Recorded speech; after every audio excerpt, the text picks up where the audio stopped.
Hello students, so we are doing chapter laws of motion and today we will study next topic that is friction. आप सभी ने class 9th में friction के बारे में कुछ थोड़ी बहुत बात पढ़ी होगी. फ्रिक्शन क्या है ये देखते हैं. बेसिकली एक एग्जांपल से समझाता हूँ आपको. सपोज मेरे पास ये कोई ब्लॉक है जिसका कुछ मास है, ठीक है ना. ये ब्लॉक, ये कुछ सरफेस है, टेबल है, ये टेबल का कुछ सरफेस है, ठीक है ना. इस पे यहाँ पर मैं कुछ फोर्स लगाता हूँ ब्लॉक को मूव करने में. मैंने कुछ फोर्स लगाया, ब्लॉक मूव नहीं हुआ, ठीक है ना. कुछ F फोर्स लगाया, कुछ और इसके और ज्यादा फोर्स लगाया, सपोज डबल कर दिया मैंने अपना फोर्स, ठीक है ना. और ज्यादा फोर्स लगाया, अब भी ब्लॉक मूव नहीं किया, ठीक है.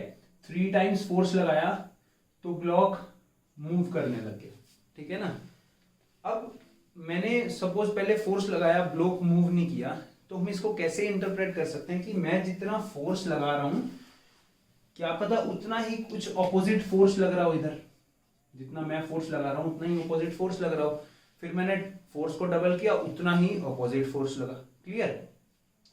थोड़ा और फोर्स लगाया तो मेरा फोर्स उस ऑपोजिट फोर्स से ज्यादा हो गया, तो वो ब्लॉक क्या है, मूव करने लगा. वो जो ऑपोजिट फोर्स है वो एक्चुअल में क्या है, उस ऑपोजिट फोर्स को हम नाम देते हैं कि एक ऐसी फोर्स है जो दोनों के सरफेस के कांटेक्ट में लगती है, ऑपोजिट डायरेक्शन में अप्लाइड फोर्स के. उसको हम बोलते हैं फ्रिक्शन फोर्स. क्लियर. तो फ्रिक्शन क्या है, फ्रिक्शन एक तरह का फोर्स है. Clear. So what is friction? When a body moves over the surface of another body or tends to move over the surface, या just move करे, move करने लगे या move करे. तो जब एक बॉडी दूसरी बॉडी पे, when a body moves over the surface of another body or tends to move over the surface, then a force parallel to the surfaces comes into play. This force is called friction force. Clear. तो दो surface के बीच में लगने वाला जो force है उसको क्या बोलेंगे, फ्रिक्शन फोर्स. ठीक है. दो सरफेस के बीच में लगने वाला फोर्स. हम बहुत देर तक अपने हैंड्स रब करते हैं तो हमारे को क्या होता है, हीटिंग फील होता है, ठीक है ना. बहुत देर तक अपने हैंड्स को रब करें तो हमारे को हैंड्स में हीट फील होता है. क्लियर. क्यों? क्योंकि हम जब दोनों को हैंड्स को मूव कर रहे हैं, एक दूसरे में रिलेटिव मोशन है, दोनों में रिलेटिव मोशन है, तो उसके बीच में एक फोर्स है जिसकी वजह से हीट प्रोड्यूस हो रहा है, दैट इज फ्रिक्शन फोर्स. ठीक है ना. So it basically opposes the relative motion. ये क्या करता है, मोशन को ओपोज करता है. मतलब जिस डायरेक्शन में मोशन है उससे ऑपोजिट डायरेक्शन में सरफेस के पैरेलल और सरफेस, दोनों सरफेस के बीच में फोर्स लगने वाले को क्या बोलते हैं, हम फ्रिक्शन फोर्स बोलते हैं. क्लियर. ये एक तरह का क्या है, कॉन्टैक्ट फोर्स है. कॉन्टैक्ट फोर्स है ना, दोनों सरफेस के बीच में ऑपोजिट डायरेक्शन वाले लगने वाले फोर्स को हम क्या बोलते हैं, फ्रिक्शन फोर्स. इसको बेसिकली हम स्मॉल f से डिनोट करते हैं. ठीक है ना. इस फ्रिक्शन फोर्स को स्मॉल f से डिनोट करते हैं. अगर ब्लॉक इधर मूव कर रहा है तो उसके ऑपोजिट डायरेक्शन में फोर्स, अगर ब्लॉक इधर मूव कर रहा है तो उसके, ये अगर इस साइड मूव कर रहा है तो इसके ऑपोजिट डायरेक्शन में जो फोर्स लगेगा उसको क्या बोलेंगे, फ्रिक्शन फोर्स. ठीक है. उसको क्या बोलेंगे, ओपोजिंग फोर्स एक तरह का. ठीक है ना. एक तरह का क्या है, ओपोजिंग फोर्स है. उस ओपोजिंग फोर्स को, मतलब जो मोशन से ओपोजिट कोई फोर्स लग रहा है, ऐसे फोर्स को हम क्या बोलते हैं, ऐसे फोर्स को हम बोलते हैं फ्रिक्शन फोर्स. क्लियर. अब इस फोर्स का ओरिजिन क्या है, इस फोर्स का ओरिजिन क्या है, ओरिजिन ऑफ फ्रिक्शन फोर्स. क्यों लगता होगा ये फोर्स. इस फोर्स का ओरिजिन समझने के लिए, अगर सपोज मैं इन सरफेस को, जो कि मुझे स्मूथ दिख रही है, ये ऐसे कैसे दिख रही है, एक ऐसे स्मूथ प्लेन सरफेस दिख रही है, ठीक ठीक है ना। बट एक्चुअल में अगर माइक्रोस्कोप में देखूं तो ये सरफेस मुझे, ये मास जहां मैंने लिखा है ये मास बना लिया, और ये क्या है, ये मेरे पास क्या है, टेबल, ठीक है। एक्चुअल में ये जो सरफेस है,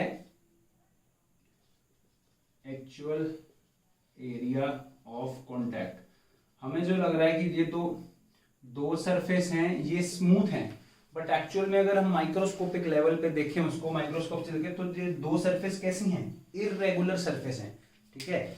ये ऐसी दो सरफेस क्या हैं, दो ऐसी इररेगुलर सरफेस हैं, ठीक। ये इररेगुलर सरफेस के बीच में क्या होता है, इररेगुलर सरफेस के बीच में मॉलिक्यूलर फोर्स ऑफ अट्रैक्शन होता है, इसके बीच में मॉलिक्यूल्स होंगे जो आपस में जुड़ जाएंगे, क्लियर। अब एक्चुअली में तो एरिया हमें इतना दिख रहा है कि ये सारा एरिया इस टेबल के साथ कनेक्ट है, बट मतलब जो यहां से दिख रहा है, बट एक्चुअल में एरिया ऑफ कांटेक्ट कौन सा है, ये रहा छोटा सा, बस यहां से कांटेक्ट है, यहां से तो खाली है, ये ऐसे इंटरलॉकिंग होती है, ठीक है ना। एरिया ऑफ कांटेक्ट क्या है, बहुत कम है, area of contact is less, area कम है तो प्रेशर क्या होगा, सो प्रेशर इज मोर, यही होता है ना, प्रेशर क्या होता है, force upon area, area of contact बहुत कम है तो प्रेशर बहुत ज्यादा होगा।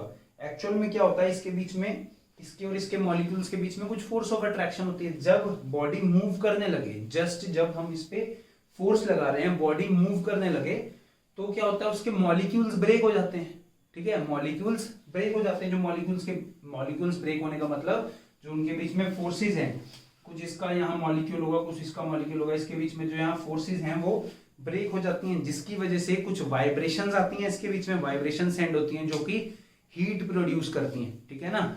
और वो उस वाइब्रेशंस की वजह से, उस मॉलिक्यूल्स रप्चर की वजह से हमारे पास जो ओपोजिंग फोर्स आता है, इन दोनों के बीच में जो फोर्स आता है उनको क्या बोलते हैं, फ्रिक्शन फोर्स। एक्चुअल में ये दोनों सरफेस स्मूथ दिखते हैं, बट माइक्रोस्कोपिक लेवल पे ये सरफेस कैसे हैं, इररेगुलर सरफेस हैं।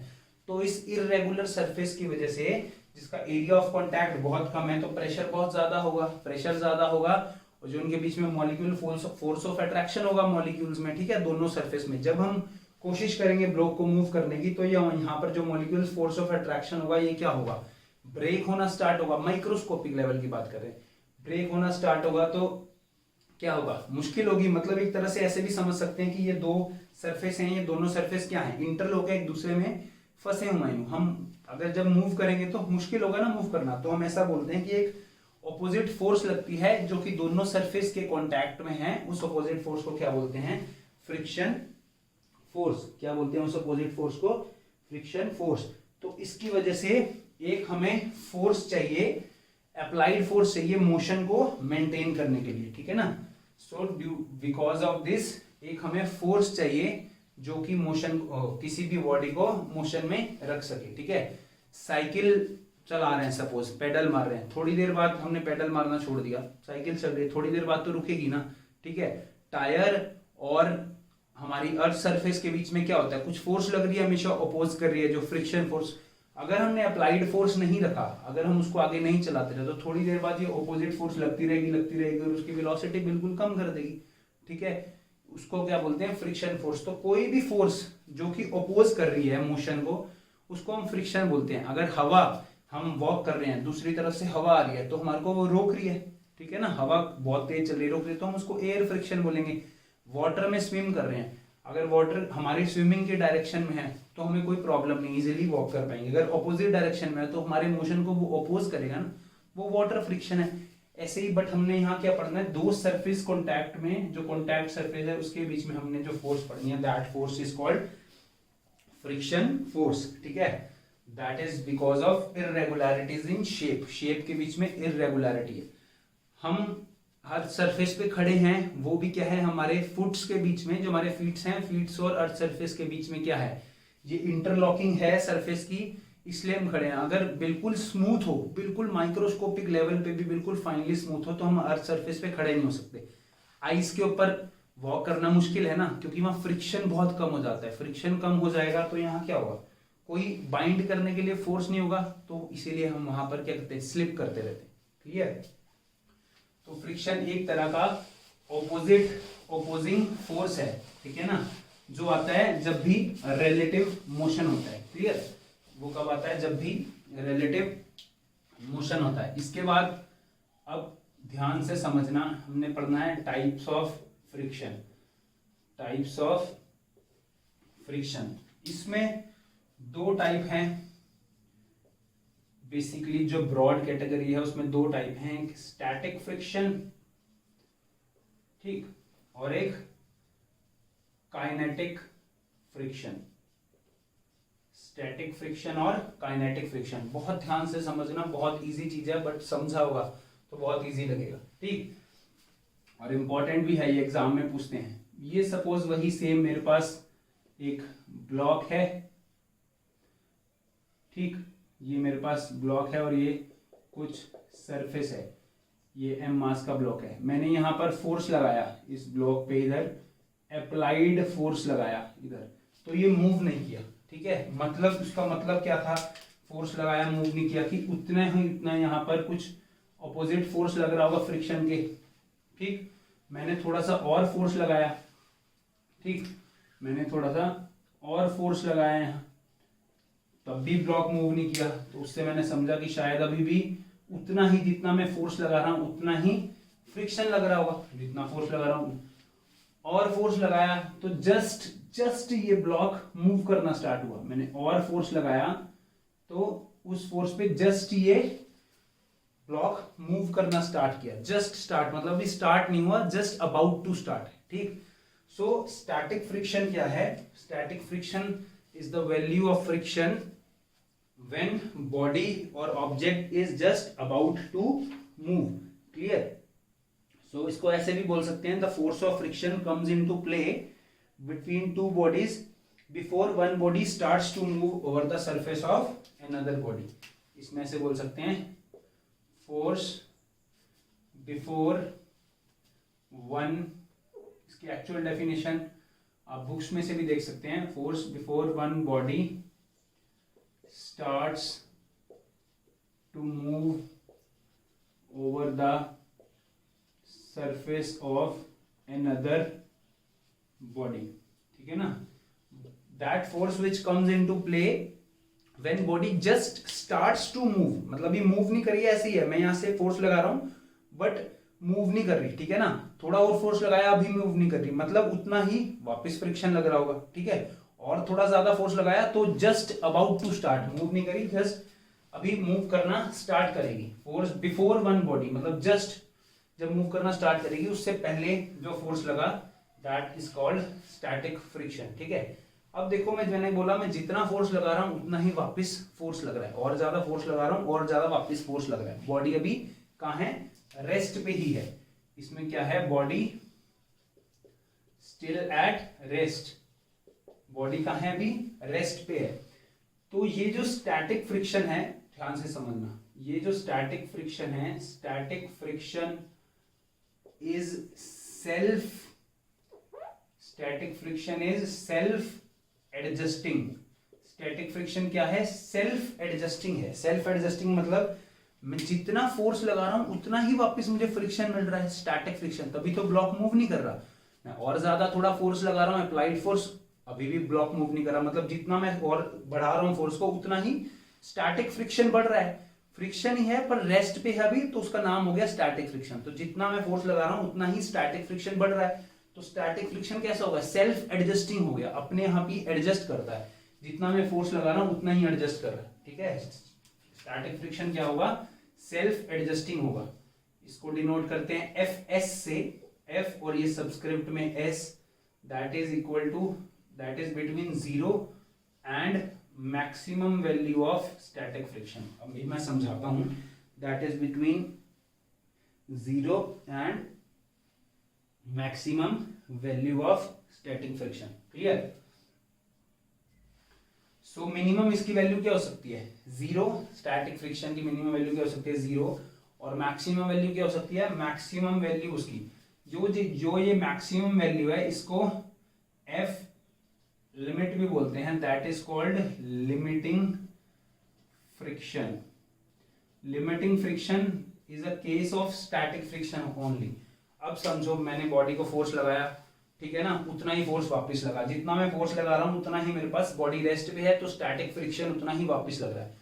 और ज्यादा फोर्स लगाए तो बॉडी जस्ट स्टार्ट हुई मूव करना, ठीक है ना, उस पॉइंट पे जस्ट स्टार्ट हुई मूव करना, तो वो क्या होगी, जस्ट जब बॉडी जब स्टार्ट होगी मूव करना, वो क्या होगी, मैक्सिमम वैल्यू होगी स्टैटिक फ्रिक्शन की। उसके बाद तो बॉडी मूव करने लग जाएगी, कहां जाएगा, काइनेटिक फ्रिक्शन पे बात करते, काइनेटिक मतलब मोशन, ठीक है। तो जब बॉडी रेस्ट पे है और मैंने फोर्स लगाया तो बॉडी जस्ट स्टार्ट हुई मूव करना, ये तो बिफोर स्टार्ट थी, तो बॉडी जस्ट स्टार्ट हुई, तो what is F limiting, limiting friction is the maximum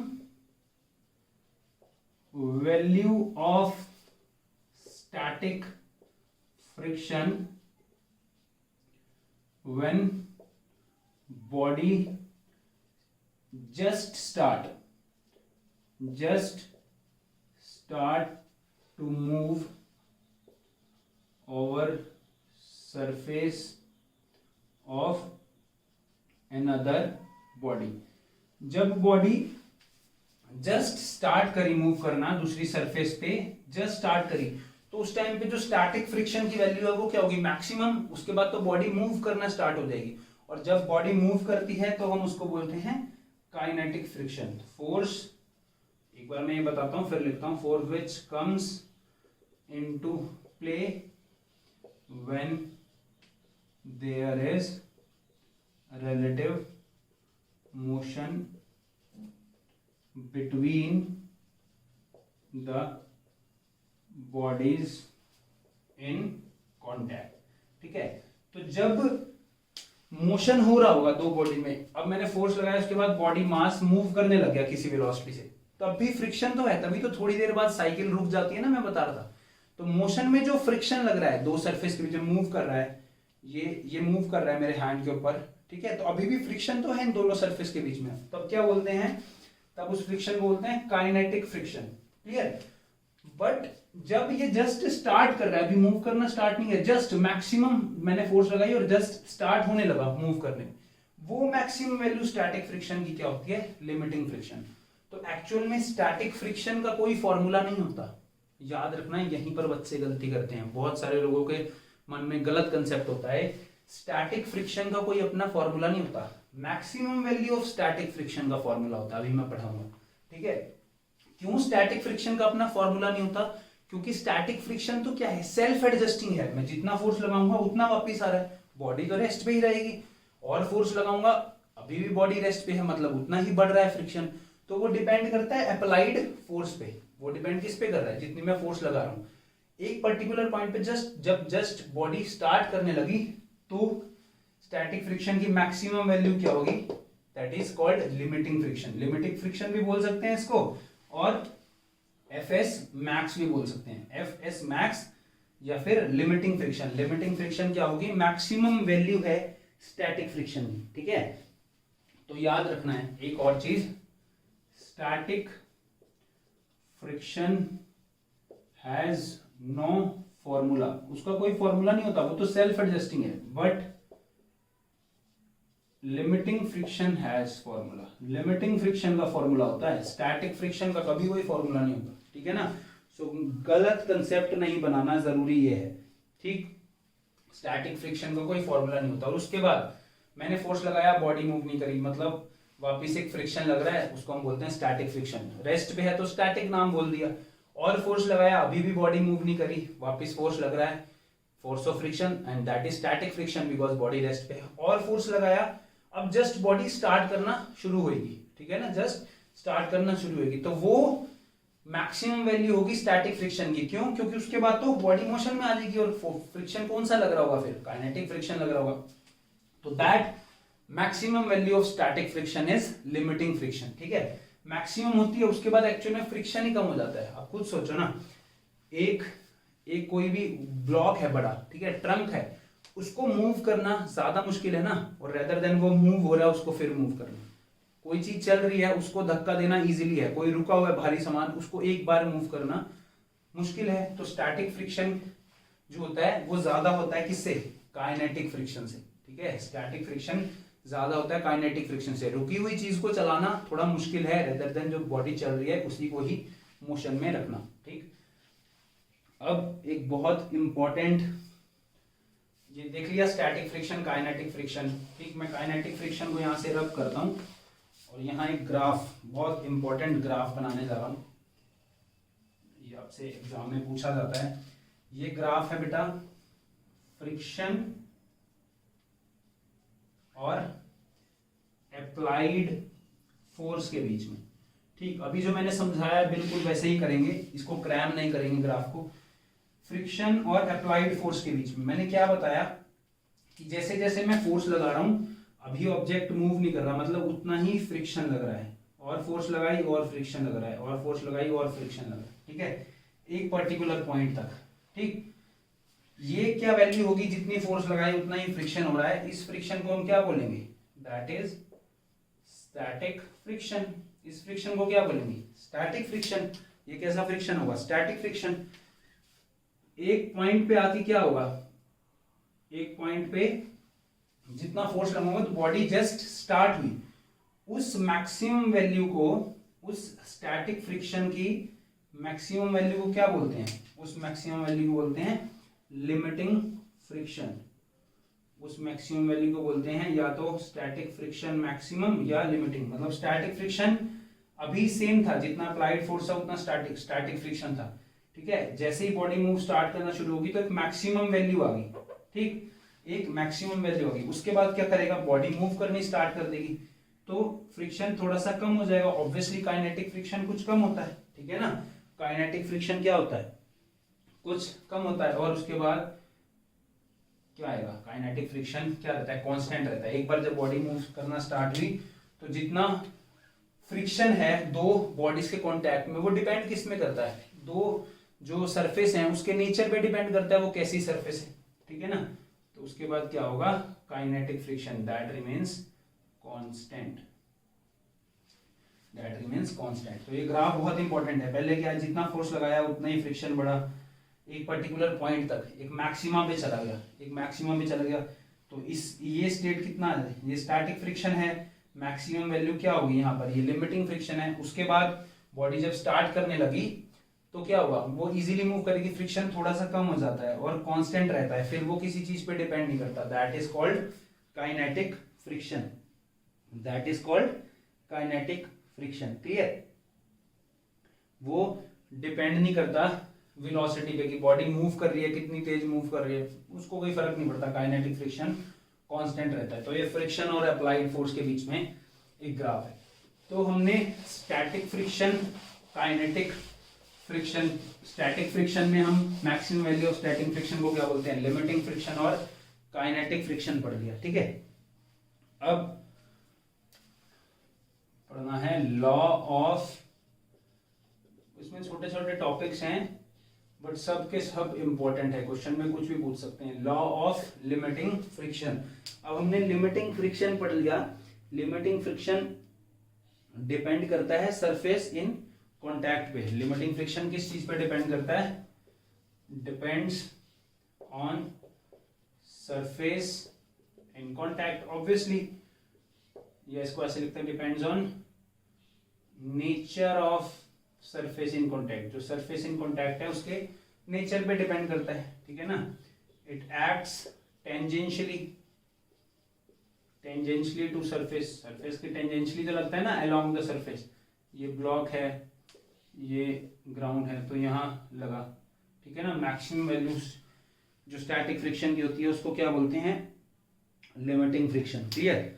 अब ये लॉ क्या बोलता है, ये लॉ बोलता है कि ये जो लिमिटिंग फ्रिक्शन है, सपोज ये बॉडी है, इसका मास है m, तो इसके ऊपर एक यहाँ नॉर्मल रिएक्शन लगा r, नीचे क्या है, वेट है mg, इधर क्या लग रहा है, मैक्सिमम, सपोज ये क्या है, मैक्सिमम, जस्ट बॉडी स्टार्ट हो रही है, limiting friction.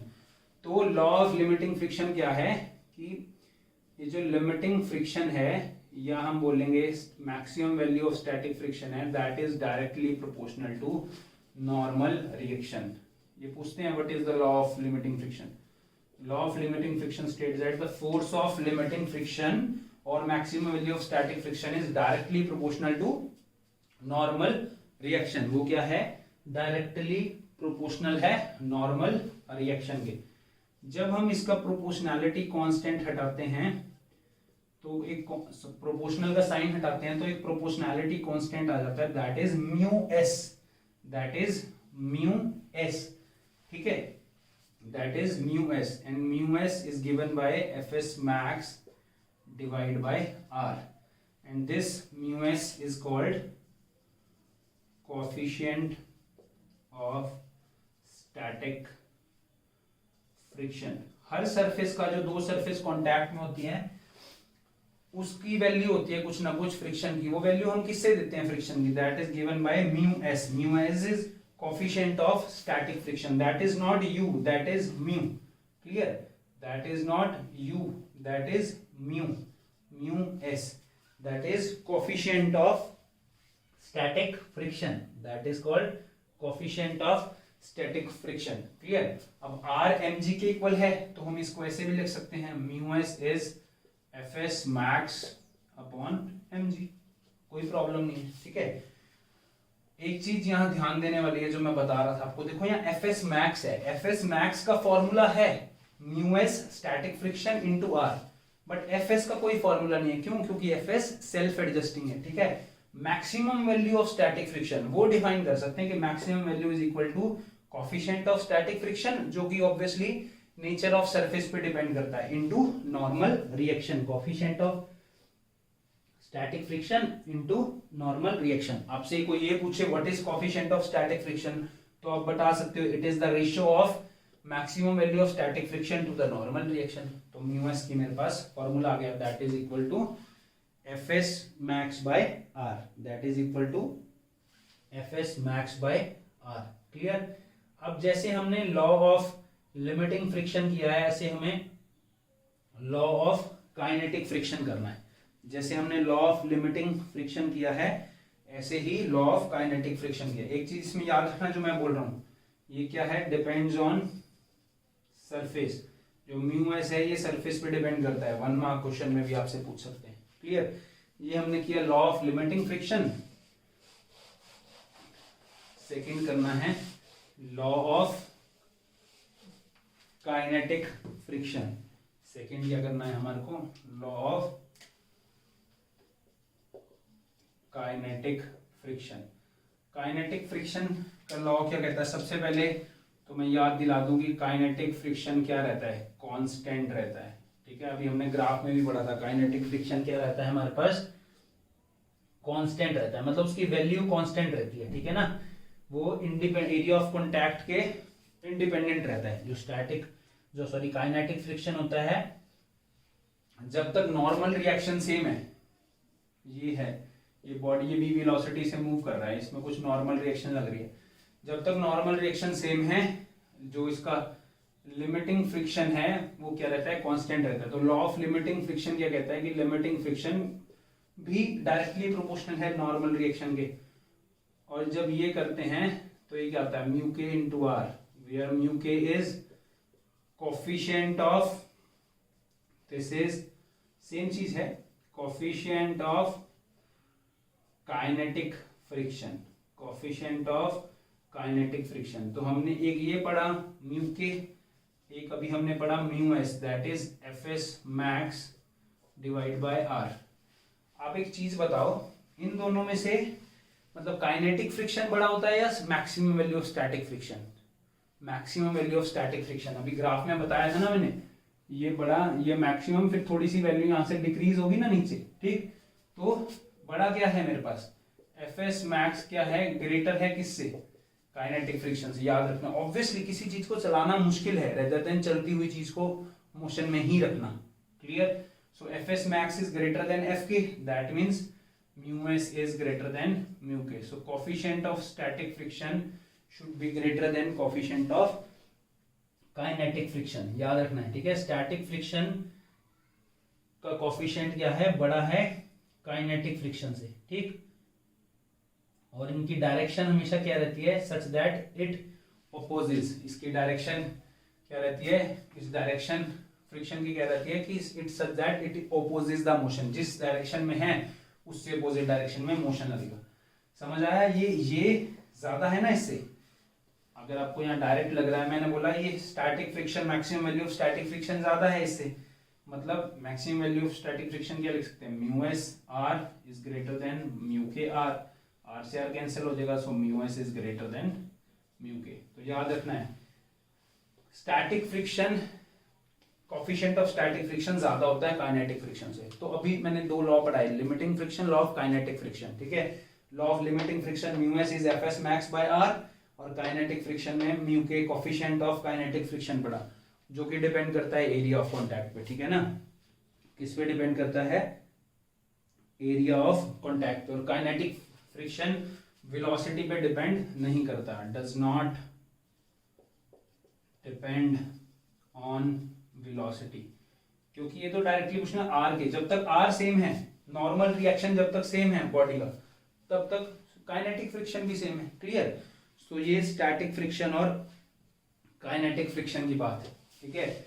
Law of kinetic friction, law of static friction, बहुत सिंपल है बट ये इंपॉर्टेंट चीज है। अब एक चीज देखो, यही सेम यहां पर हम लिख देते हैं एंगल ऑफ फ्रिक्शन, ये भी एक छोटा सा टॉपिक है, एंगल ऑफ फ्रिक्शन पढ़ना है। एंगल ऑफ फ्रिक्शन क्या है, ये मेरे पास ब्लॉक है, सरफेस पे ब्लॉक रखा है, ठीक है, ये ब्लॉक है सरफेस पे लगा है, इस पे क्या लग रहा है, नीचे की डायरेक्शन में वेट लग रहा है, ऊपर क्या लग रहा है, नॉर्मल रिएक्शन लग रहा है, इधर क्या लग रहा है, सरफेस पे लगता है, मैं अभी बना के दिखा रहा हूँ बस, इधर लग रहा है फ्रिक्शन, इधर क्या लग रहा है, फ्रिक्शन, ठीक है ना। सपोज जस्ट स्टार्ट हुआ, तो जनरली क्या होता है, जो फ्रिक्शन जब दिया होता है स्टैटिक फ्रिक्शन, तो वो maximum value of static friction ही होता है, क्लियर। अब ये दो फोर्सेस देखो, एक फोर्स ये है आर, एक फोर्स ये है एफ एस मैक्स, ठीक है। इन दोनों का अगर रिजल्टेंट निकालूं तो इन दोनों का कुछ ये रिजल्टेंट आएगा, ठीक है ना, इन दोनों का कुछ ये रिजल्टेंट आएगा, ठीक, जो कि सपोज थीटा एंगल बनाता है इस आर के साथ, जो कि क्या करता है, ये आर के साथ कुछ थीटा एंगल बनाता है, ठीक।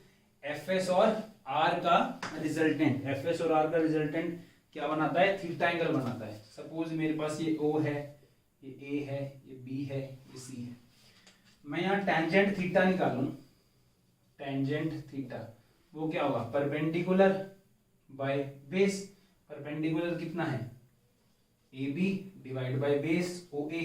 व्हाट इज ए बी, ये थीटा, ए बी क्या है, ये क्या था, एफ एस मैक्स, तो ये भी क्या होगा, F S max, F S max. What is O A, O A is R, so tangent theta is F S max by R, this theta is called angle of friction, ये theta क्या है, angle of friction. और F S max by R क्या था, mu S, F S max by R क्या था, mu S, तो tangent theta mu S के भी इक्वल है। So angle of tangent of angle of friction is equal to coefficient of static friction, ऐसा भी बोल सकते हैं, angle of tangent of angle of friction is equal to coefficient of static friction, because why, F S max by R is mu S.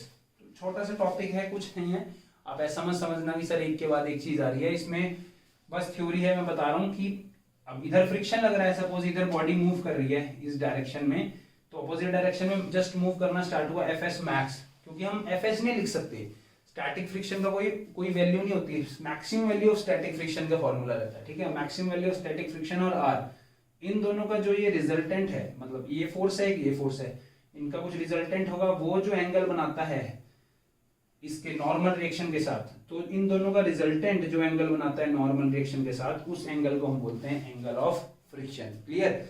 जो उन दोनों का resultant है वो एंगल बनाता है किसके साथ, नॉर्मल रिएक्शन के साथ, that is angle of friction, clear. ऐसे ही एक और एंगल इसमें बात करते हैं हम, एंगल ऑफ फ्रिक्शन की तरह एक और एंगल की बात करते हैं, that is angle of repose, inclined plane से रिलेटेड होता है, that is angle of repose. Angle of repose क्या होता है, सपोज मेरे पास ये इंक्लाइंड प्लेन है, ये कुछ एंगल है फाई, ठीक है, इंक्लाइन प्लेन है, किसी एंगल पे फाई पे रखा है, ये कुछ मास है, m मास है, क्लियर। अब हमने पढ़ा था इसका वेट नीचे लगता है mg, ये फाई है तो ये भी फाई है, ये क्या होगा mg cos फाई, इसके सामने वाला ये मतलब ये यहाँ क्या होगा mg sin फाई, ये होगा, और ऊपर क्या होगा r, क्लियर। अब सपोज ये बॉडी, ये सरफेस है, इसके ऊपर बॉडी ऐसे पड़ी है, मैं धीरे धीरे इसका एंगल इंक्रीज कर रहा हूं, यहाँ मास है तो ये मास मूव करेगा एक पर्टिकुलर एंगल के बाद, जैसे जैसे मैं ऐसे करूंगा मास मूव करेगा, तो वैसा एंगल जिसपे जस्ट ये जो मास है ये मूव करना स्टार्ट कर दे, ठीक है, ये जो मास है ये मूव करना स्टार्ट कर दे तो क्या होगा, जस्ट मूव करना स्टार्ट कर दे तो इससे अपोजिट एक फ्रिक्शन की वैल्यू आएगी, इधर मूव करना स्टार्ट करेगा तो इसके अपोजिट एक इधर फ्रिक्शन की वैल्यू आएगी, कितनी, maximum value of static friction, ठीक है, कितनी वैल्यू आएगी, maximum value of static friction, ठीक। तो ऐसे एंगल को हम क्या बोलते हैं, एंगल ऑफ रिपोज बोलते हैं। एंगल ऑफ रिपोज क्या हुआ, द एंगल एट विच, ऐसे लिख दो, the angle of inclined plane made with horizontal when body just about to start moving is called angle of repose। जब बॉडी जस्ट स्टार्ट करना move करी उस टाइम पे जो ये एंगल होगा, जैसे मैं इसको ऐसे है, ये धीरे धीरे ऐसे करता गया तो एक पॉइंट बाद ये क्या करेगा, ये मूव करना स्टार्ट कर देगा, क्लियर। तो ये जो एंगल बनेगा इंक्लाइंड प्लेन और हॉरिजॉन्टल के बीच में, इसको क्या बोलेंगे, एंगल ऑफ रिपोज। तो उस केस में क्या होगा, जो मैक्सिमम वैल्यू स्टैटिक फ्रिक्शन होगी वो किसके इक्वल होगी, जस्ट स्टार्ट करने का, वो बैलेंस करेगी mg sin फाई को, और जो r होगी वो किसको बैलेंस करेगी, mg cos फाई को। ये r और mg cos फाई बैलेंस करेंगे। मैंने कल आपको बताया था जब ये क्वेश्चन आपको करा रहा था कि ये नीचे जा रहा है, अभी इसमें अपोजिट में कोई फोर्स नहीं लग रहा, आज हमने फ्रिक्शन बढ़ा दिया। अब अगर यहाँ है तो एक और फोर्स आ जाएगी अपोजिट डायरेक्शन में, क्या, maximum value of limiting friction. और अगर कभी क्वेश्चन में ऐसा दिया हो कि ब्लॉक मूव ही कर रहा है तो भी अपोजिट डायरेक्शन में फोर्स आएगी, बट वो क्या होगा, काइनेटिक फ्रिक्शन होगा, ठीक है। जस्ट अबाउट टू मूव है तो Fs मैक्स। मैं इन दोनों को अगर डिवाइड कर दूं, इन दोनों इक्वेशन को, तो Fs मैक्स कितना हो जाएगा, Fs max by R, mg cancel हो जाएगा, sine phi by cos phi कितना हो जाएगा, tan फाई। यहाँ लिख देता हूं मैं डिवाइड 1 and 2, tan फाई हो जाएगा। और Fs मैक्स बाय आर किसके इक्वल होता है, ये इक्वल होता है tan थीटा के भी, that is equal to tan phi. So theta equal to phi. तो एंगल ऑफ रिपोज और एंगल ऑफ फ्रिक्शन क्या होते हैं, सेम चीज होती है, ठीक है ना। इंक्लाइंड प्लेन पे एंगल ऑफ रिपोज और सिंपली यहाँ एंगल ऑफ जो फ्रिक्शन होता है दैट इज इक्वल, ठीक। एंगल ऑफ रिपोज और एंगल ऑफ फ्रिक्शन ये क्या होते हैं, equal. Angle of repose equal to angle of friction, या वैसे मैंने इधर फ्रिक्शन लिखा है तो यहाँ थीटा लिखते हैं, that is equal to angle of repose, clear. कुछ नहीं किया मैंने, इंक्लाइंड प्लेन पे फोर्सेस बैलेंस करी हैं। जब ये जस्ट स्टार्ट हुआ मूव करना तो इसके अपोजिट एक फोर्स लग रही होगी, that is maximum value of limiting friction. ये इसको बैलेंस कर रही है और आर वाली फोर्स mg cos फाई को बैलेंस कर रही है। दोनों को डिवाइड कर देंगे Fs मैक्स बाय आर, और Fs मैक्स बाय आर कितना होता है, tan थीटा भी होता है, Fx max by R mu भी होता है। तो आप ये रिलेशन भी आप लिख सकते हैं, tan phi equal to mu S, ठीक है ना। और क्या रिलेशन है, tan phi equal to tan theta, that means phi equal to theta. Angle of repose is equal to angle of friction, clear. तो समझने की बात ये है कि सबसे पहले जब बॉडी स्टार्ट नहीं रुकी हुई है, मैंने फोर्स लगाया तो उसमें स्टैटिक फ्रिक्शन आया, ठीक है, जो कि सेल्फ एडजस्टिंग होता है। जस्ट बॉडी जब स्टार्ट करना मूव करना स्टार्ट करी, जब बॉडी जस्ट स्टार्ट हुई तो उस टाइम पे क्या आता है, maximum value of static friction, जिसको हम लिमिटिंग फ्रिक्शन भी बोलते हैं, जो कि इक्वल होता है म्यू एस इंटू आर के, ठीक। उसके बाद जब बॉडी मूव करना स्टार्ट हुआ तो थोड़ी वैल्यू कम हो जाती है फ्रिक्शन की, बट उस फ्रिक्शन को क्या बोलते हैं, काइनेटिक फ्रिक्शन, ठीक है। लॉ ऑफ स्टैटिक फ्रिक्शन पढ़ना, लॉ ऑफ काइनेटिक फ्रिक्शन पढ़ना। उसके बाद क्या है, एंगल ऑफ फ्रिक्शन क्या होता है, जो एंगल रिजल्टेंट बनाता है एफ और एफ एस और आर का जो रिजल्टेंट है वो आर के साथ जो एंगल बनाता है that is angle of friction. और एंगल ऑफ रिपोज क्या है, इंक्लाइंड प्लेन जो एंगल बनाता है जिससे बॉडी जस्ट स्टार्ट होना, मूव होना स्टार्ट करेगी, उस एंगल को हम क्या बोलते हैं, एंगल ऑफ रिपोज, जो कि एंगल ऑफ फ्रिक्शन के ही इक्वल होता है। So this is all about today. If you have any doubt you can ask me. Thank you.